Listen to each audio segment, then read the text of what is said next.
जय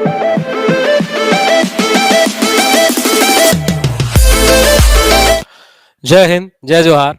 मैं स्वप्निल तिवारी इस डिजिटल प्लेटफॉर्म में आप सभी का फिर से स्वागत करता हूं। दोस्तों, हॉस्टल वार्डन की वैकेंसी आ चुकी है, जिससे संबंधित सारी डिटेल्स पिछले वीडियोस में मैं आपको बता चुका हूं।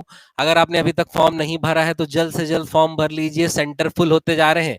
अच्छे डिस्ट्रिक्ट में या जिस शहर में आप तैयारी कर रहे हैं, हो सकता है वहां आपको एग्जाम देने का अवसर ना मिले, किसी दूसरे डिस्ट्रिक्ट में आपको एग्जाम देना पड़े। तो इससे संबंधित सारा डिटेल्स, यदि आप अभी तक अवेयर नहीं है या अभी भी आपको डाउट है कि कंप्यूटर सर्टिफिकेट की आवश्यकता है या नहीं है, तो उससे संबंधित मेरा डिटेल वीडियो है, आप उसे जरूर देखिए। तो दोस्तों, आज के इस वीडियो का हमारा मुख्य उद्देश्य ये है कि हॉस्टल वार्डन की परीक्षा के अंतर्गत सिलेबस पे तो हम एक विस्तृत चर्चा कर चुके हैं।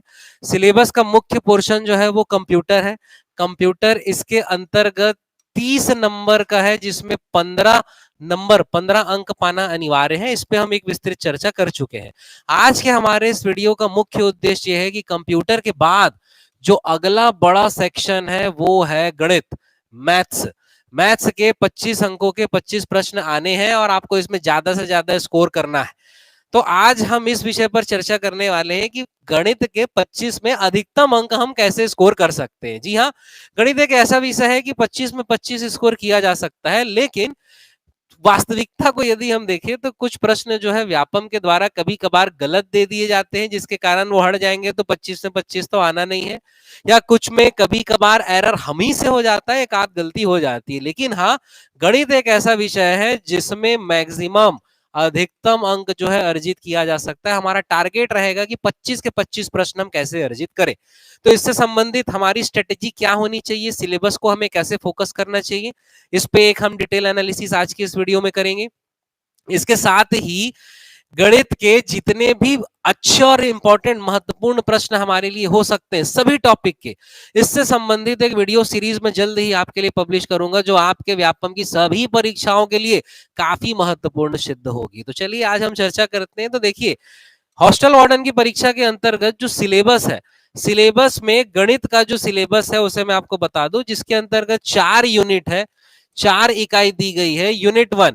यूनिट 1 के अंतर्गत जो गणित से संबंधित टॉपिक है, गणित से संबंधित टॉपिक में पहला टॉपिक है आपका क्या, एलसीएम और एचसीएफ, लघुत्तम समापवर्त और महत्तम समापवर्त से संबंधित प्रश्न।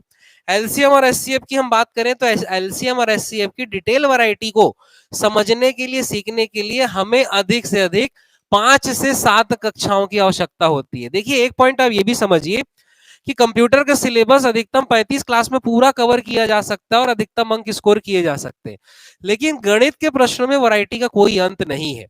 दिए गए सिलेबस को कवर करने के लिए कम से कम 2 से ढाई महीने एक क्लास के तौर पे स्वयं यदि दे रहे हैं, तो दिन का यदि 10 घंटा आप देते हैं तो 1 महीने में भी आप तैयार कर सकते हैं। यदि आप कोई क्लास कर रहे हैं या ऑनलाइन कोर्स आपने ज्वाइन किया है, तो जी हाँ, 2 से ढाई महीने का समय या 2 से ढाई महीने के हिसाब से कम 100 घंटा देना इसमें अनिवार्य है। तो चलिए, कैसे कैसे हमें कौन कौन विषय पे फोकस करना है उस पर आज हम एक चर्चा करते हैं। तो यूनिट 1 में हमारा दिया है टॉपिक एलसीएम एचसीएफ दिया हुआ है। दूसरा टॉपिक हमारा औसत दिया हुआ है, कहने का मतलब एवरेज दिया है। तीसरा टॉपिक हमारा प्रतिशत दिया हुआ है। चौथा टॉपिक हमारा दिया हुआ है स्पीड, टाइम एंड डिस्टेंस, चाल, समय और दूरी। शॉर्ट पे मैं लिख दिया हूं यहां पर। तो यदि आप ऑब्जर्व करें, एलसीएम एचसीएफ तो एक छोटा टॉपिक है जो 5 से 7 क्लास में खत्म हो जाता है। वैसे ही एवरेज भी एक छोटा टॉपिक है जो 5 से 7 कक्षाओं में खत्म हो जाता है। लेकिन ये एलसीएम एचसीएफ और एवरेज गणित की दृष्टि से काफी महत्वपूर्ण टॉपिक है। आप गणित के किसी भी चैप्टर को पढ़े, वहां एलसीएम एचसीएफ का इस्तेमाल होता है और एवरेज का भी इस्तेमाल होता है। इसीलिए एलसीएम एचसीएफ और एवरेज को बेसिक से, कॉन्सेप्ट से पढ़ना बहुत जरूरी है। इसकी लाइव क्लासेस हम शुरू कर चुके हैं। यदि आपने नहीं देखा है तो हमारे चैनल में जो लाइव क्लासेस एवरेज मैंने पढ़ाना शुरू किया है, आप बिल्कुल उसकी कक्षाएं देख सकते हैं। सरल तरीके से एवरेज को कैसे बनाना है वहां पे आप जरूर फॉलो कीजिए। ठीक, यदि हम प्रतिशत की बात करते हैं तो देखिए, यूनिट 1 में प्रतिशत लिखा हुआ है, लेकिन जो यूनिट 2 है, यूनिट 2 के अंतर्गत है आपका पहला टॉपिक एसआई और सीआई लिखा हुआ है। दूसरा टॉपिक आपका प्रॉफिट एंड लॉस लिखा हुआ है। और तीसरा टॉपिक जन्म दर और मृत्यु दर, देखिए वो भी प्रतिशत ही है। ठीक, तो अगर मैं प्रतिशत की बात करूं तो प्रतिशत तो अपने आप में बहुत वास्ट टॉपिक है।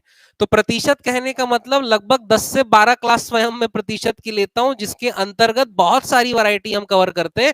और प्रतिशत काफी महत्वपूर्ण है। क्यों? क्योंकि अगर हम एसआई और सीआई की बात करें, ये भी प्रतिशत का हिस्सा है। साधारण ब्याज और चक्रवृद्धि ब्याज में केवल फॉर्मूला का फर्क हो जाता है, लेकिन उसमें भी प्रतिशत के आधार पर ही गणना होती है। प्रतिशत परसेंटेज के बेस पर ही सारा कैलकुलेशन होता है।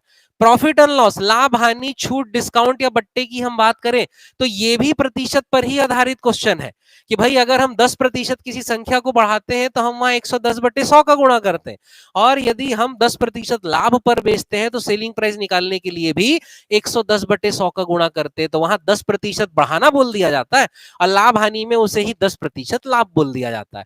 तो प्रतिशत, लाभ हानि, एसआईसीआई, इवन ये जो जन्म दर और मृत्यु दर वाला है, शॉर्ट में मैं लिख दिया हूं, समझ जाना, जन्म दर और मृत्यु दर वाला पोर्शन है, ये भी आपका प्रतिशत ही है कि भाई किसी शहर की जनसंख्या 5% की दर से प्रति वर्ष बढ़ रही है। पहले इतनी थी तो वर्तमान में क्या होगी, वर्तमान में इतनी है तो बाद में क्या या पहले क्या। यही इसी प्रकार के क्वेश्चन होते हैं इसमें। तो ये भी आपका पूरा परसेंटेज ही है। यानी आप शुरू के 2 यूनिट ऑब्जर्व करो। 2 यूनिट कहने का मतलब 25 प्रश्न आपके एग्जाम में आने वाले, 25 प्रश्न ऑन एन एवरेज में मान लेता हूं 6 प्रश्न हर यूनिट से आने वाला है। एक प्रश्न कहीं से ज्यादा, 6 चौक 24, 4 यूनिट है, एक प्रश्न कहीं से ज्यादा आ जाएगा।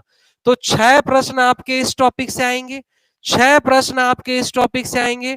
ये पहला टॉपिक, दूसरा टॉपिक, तीसरा, चौथा, पांचवा, छठवां, सातवां, 7 टॉपिक में प्रतिशत एक, एसआईसीआई, प्रॉफिट एंड लॉस और जन्म दर, 4 टॉपिक आपके प्रतिशत ही है। यानी इन 7 से जो 12 प्रश्न आने वाले थे उसमें मान के चलिए आपके एग्जाम में 8 से 9 प्रश्न प्रतिशत से ही संबंधित रहने वाला है। कम से कम 8 प्रश्न तो रहेगा ही। यानी अभी के सिलेबस जितना हम अभी तक चर्चा किए हैं उस आधार पे सबसे इंपॉर्टेंट टॉपिक कौन सा निकल के आया है, प्रतिशत। क्योंकि 25 में से लगभग लगभग 8 प्रश्न जो है परसेंटेज से संबंधित ही रहेंगे। प्रतिशत में ही सबसे ज्यादा वैरायटी हम पढ़ते हैं।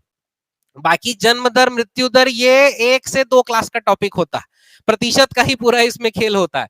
एसआईसीआई 4 से 5 क्लास का टॉपिक होता है। जी हाँ, प्रॉफिट एंड लॉस बड़ा टॉपिक होता है, उसमें बहुत सारी वैरायटी होती है। 10-12 क्लास हम प्रॉफिट एंड लॉस की ही देखते हैं। लेकिन इस चीज को समझिए, ये सभी कुल मिला के क्या है, प्रतिशत ही है। तो शुरू के 2 यूनिट में जो सबसे महत्वपूर्ण टॉपिक दिखता है वो है आपका परसेंटेज। तो जी हाँ, परसेंटेज की तैयारी हमको रगड़ के करनी है। जब मैं वीडियो सीरीज आपके लिए पब्लिश करूंगा तो उसमें परसेंटेज से संबंधित एक अलग से वीडियो सीरीज हम देखेंगे जिसमें सारे महत्वपूर्ण प्रश्नों को देखेंगे। लेकिन यदि आपको डिटेल डिस्कशन करना है या डिटेल आपको स्टडी करनी है, आपको पूरे मैथ्स की पढ़ाई करनी है, तो हाँ, आपको मैं 2 ऑप्शन बता रहा हूं भाई। पहला ऑप्शन तो आप सेल्फ स्टडी भी कर सकते हैं, ठीक है, सेल्फ स्टडी कर सकते हैं, या आप मेरी ऑनलाइन या ऑफलाइन कक्षाओं को ज्वाइन भी कर सकते हैं, ठीक है। तो ये कक्षाएं हॉस्टल वार्डन पे टारगेटेड भी है और लॉन्ग टर्म कोर्स भी है जो अन्य एग्जाम पर आधारित रहेगी। यदि आप मेरी ऑनलाइन कक्षा ज्वाइन करते हैं तो आपके पास दोनों मोड अवेलेबल है, या तो आप रिकॉर्डेड कोर्स भी ज्वाइन कर सकते हैं या तो आप लाइव कक्षा भी ज्वाइन कर सकते हैं। रिकॉर्डेड कोर्स ज्वाइन करते हैं तो फीस मात्र 999 रहेगी, और यदि लाइव कक्षा ज्वाइन करते हैं तो फीस आपकी 1999 रहेगी। यदि आप ऑफलाइन कक्षा ज्वाइन करना चाहते हैं तो इसके लिए हॉस्टल वार्डन के लिए टारगेटेड कोर्स, टारगेटेड कक्षा शाम के 7 से 8 रहती है, जो कि बिल्कुल अलग है। और इसके अतिरिक्त लॉन्ग टर्म भी यदि आप ज्वाइन करना चाहते हैं तो ज्वाइन कर सकते हैं। अधिक जानकारी के लिए नीचे डिस्क्रिप्शन में नंबर है, आप उसमें जरूर संपर्क कर सकते हैं। चलिए सिलेबस में हम आगे डिस्कस करते हैं। तो सिलेबस की हम बात कर रहे थे, तो सिलेबस में यूनिट 1 यूनिट 2 में तो सबसे महत्वपूर्ण क्या हो गया, परसेंटेज, ठीक। उसके बाद यूनिट 3 और यूनिट 4 एक साथ मैं आपको ज्वाइंटली बता दे रहा हूं। यूनिट 3 और यूनिट 4 में जो भी लिखा हुआ है वो सब मिलाकर है आपका क्षेत्रफल यानी एरिया, आयतन अर्थात वॉल्यूम, और उसके अलावा ज्यामिति अर्थात ज्योमेट्री। केवल ये 3 टॉपिक ही है।